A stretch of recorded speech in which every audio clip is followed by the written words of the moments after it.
Hey guys, Dr. Jeff here from Newman Chiropractic, and I just want to talk about a relaxed topic. All right, so every single month we focus on a different pillar of health, and this month we're going to talk about relax, and that has to do with a lot of mental health related situations. So, especially with the kids nowadays, one thing that we've got to really put into perspective is that this is the first generation that's growing up that has always had access to a stimulating device. All right, these could be considered video games, it could be considered phones. There are a lot of technology that's around these days that allows us to be stimulated just like that. All right, so what you've got to think of is you and I, all right, if you're over the age of 30 really, or older 20s, what you got to think of is that we always had at least some experience with being bored. We actually had to think and get into our own head about something that we could actually do to occupy our mind, right? So the way that boredom works is that boredom is a low level of dopamine in our brain, and we want to stimulate the release of some dopamine. So we go and do something. So maybe we were like, you know what, maybe we should go down the street, see if so-and-so was home, we could go play with them because that would be fun. All right, and in that time, it was a duration of time that we practiced being bored, and we had to critically think a particular activity that would stimulate some dopamine release. Nowadays, these kids have never, ever, ever had an experience like that where they had to sit and think about something that would cause that dopamine release.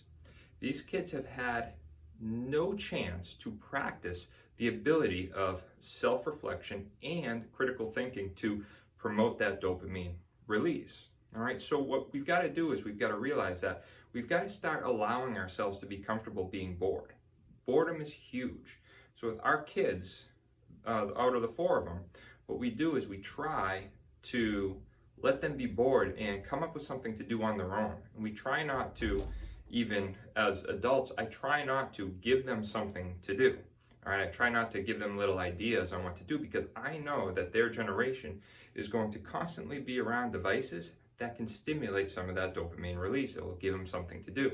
And I want to make sure that they have some ability to critically think and preoccupy themselves, right? I think that's super valuable because that's going to be significantly lacking in this generation as we go forward. I mean, just think for a second of how these kids under 20 have never had an instant, for the most part, at least not an abundance of these instances to really have their mind be able to get the hang of it, but they've never been sitting there bored.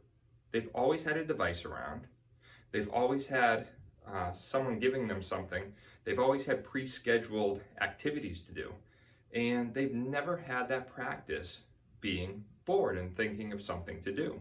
Now, that ability to get into your own head and self-reflect on these particular things, such as what should I be doing with myself? Let's create something to do. Maybe I should go for a hike. These little problem-solving abilities are super, super valuable because they help you as you get into adolescence really figure out where you fit in to society. That's a big stage, is trying to figure out where you fit into society. Now, it's a big time of development because what we want to do is we are best in groups. So we've got to feel as an adolescent that we fit into these groups. Now, if we aren't used to and haven't practiced those critical thinking skills of trying to figure out what makes us fit in, what are noticeable things that cause us to realize, hey, you know what, this isn't the right fit for me. These people aren't treating me a particular way. I should move on to some other avenue and find another location.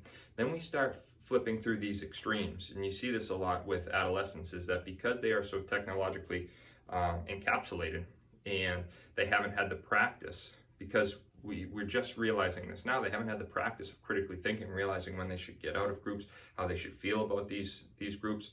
All of a sudden you get online and that's their society, that's their bubble, that's where they need to fit in. And the minute that something happens that makes them feel like they don't fit into this technological society, they compartmentalize it, right? So if they don't fit in on, say, Facebook, that means that Facebook, they don't fit in Facebook as a whole. It doesn't mean that someone bullies them on Facebook or says something mean, then all of a sudden they're equipped at this age to all of a sudden say, you know what, these people are just over here on Facebook. I do have some other friends on Facebook and I can kind of block these people out. It's very hard to do that. I mean, it's easier in person to have someone treat you horribly and walk away.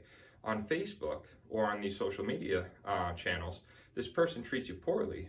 Even though some other people are on Facebook that might treat you nice, it's very hard to separate or segregate those unhealthy, negative qualities about this social media channel from the positive ones too. They're kind of together in that mental realm for you when you self-reflect. I mean, even just knowing as an adult, if something negative were on Facebook and I go on there to look at pictures of my cousins to see how their kids are doing, I still have this negative association with what had happened in the past there, or the knowing that there might be a message from this person that I have to see in order to get to this other part. So it's very, very valuable to have these guys and girls to have some time being bored at a younger age, develop this boredom and develop this hopefully ability to critically think and create their own roles and figure out how to kind of function in these societal worlds. We want to make sure that they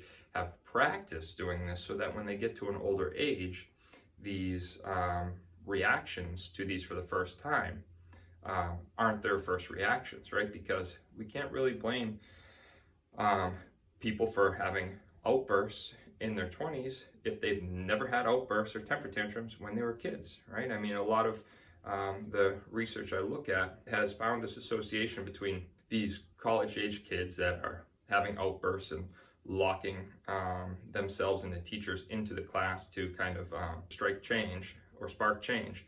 And when looked at them from an outside perspective, it simulates or it looks like a child having a temper tantrum for the first time.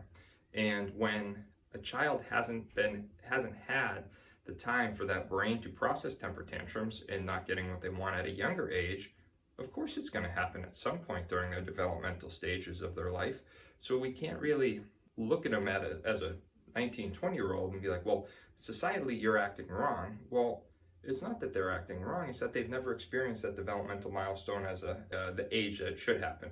It's still happening, it's just happening at a different stage of their life. All right, so we really gotta get used to allowing our kids and ourselves to experience boredom and have some self-reflection on where we fit in the world. All right, we don't want to spend obviously too long there, but we do want to spend a little bit of time over our lives. All right, it's found that we are a community species and we do awesome when we have periods of self-reflection, such as going on a walk on a regular basis, right? That's self-reflection, or just listening to music by yourself for a little bit, paired with a lot of true physical, social settings. All right, make sure to subscribe below so you get the notifications when the next one comes out. I hope this one helps. All right, thanks. Bye.